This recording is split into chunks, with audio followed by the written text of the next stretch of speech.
Depuis quelques jours, des rumeurs venant du Brésil faisaient état de la possibilité pour ce jeune milieu brésilien de 21 ans de venir au Barça. Donc honnêtement, avant ces rumeurs, je ne le connaissais pas du tout. J'ai fait pas mal de recherches pour découvrir sa situation à Palmeiras, pour analyser si c'était un transfert logique ou non. En tout cas, les rumeurs parlent d'un transfert pour 7 millions d'euros plus 4 millions d'euros de bonus. C'est quand même une sacrée somme pour un joueur qui joue dans le championnat brésilien, qui n'est pas titulaire indiscutable de son club, parce que oui, à Palmeiras, il est barré par le milieu de terrain Bruno Henrique, qui est le capitaine de l'équipe, qui a 30 ans, et Felipe Melo, qui a 36 ans. Donc le coach fait confiance à ses joueurs expérimentés plutôt qu'à Matheus Fernandez.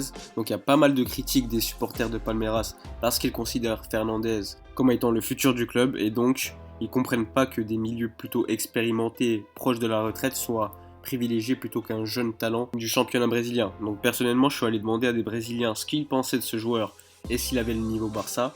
Donc les supporters de Palmeiras sont plutôt déçus s'il partait parce que selon eux, c'est un bon jeune qui mérite de jouer plus souvent puisqu'ils considèrent que c'est le futur du club. Mais bon, il s'y trouve quand même économiquement, on va pas se mentir. En parallèle, il y a ceux qui regardent plutôt le football brésilien et qui supportent d'autres clubs que Palmeiras. Eux le présentent comme un bon milieu, mais qui n'a pas forcément le niveau pour jouer au FC Barcelone. Bon, ça c'est pas très étonnant, puisque sinon il ferait l'objet de rumeurs avec plein d'autres grands clubs européens, et c'est pas le cas. Il y a que le Barça qui est vraiment sur les rangs. Au moment où je fais la vidéo, on ne sait pas s'il ira plutôt en équipe première ou en équipe B. En tout cas, s'il va en équipe B, c'est un bon signe pour la montée de Riqui Puig en équipe A. Après, franchement, moi qui suis l'équipe B assez fréquemment, je me demande ce qui va se passer pour un joueur comme Jandro Orellana, qui est le numéro 6 de l'équipe B aujourd'hui. En plus, un transfert aussi cher à un poste de numéro 6, alors qu'on a un joueur comme Orellana, comme je vous l'ai dit, à la Masia, qui devrait dans 1 an et demi toquer à la porte de l'équipe première. Je trouve ça assez insensé. Donc c'est un transfert qui me laisse quand même perplexe, comme celui de Douglas, Kerrison ou encore Enrique Adriano à l'époque. Donc des joueurs qui sont venus d'Amérique du Sud sans véritable raison sportive. Probablement des transferts avec des commissions pour certains agents, donc des commissions très élevées, donc pour des agents proches du club.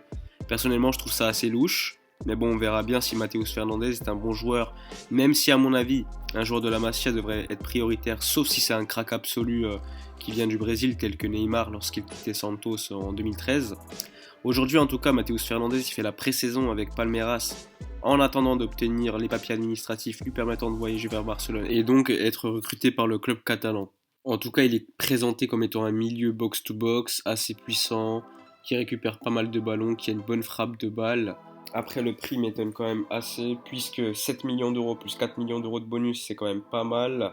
Alors que sur Transfer Market, il est quand même valorisé qu'à 3,5 millions d'euros.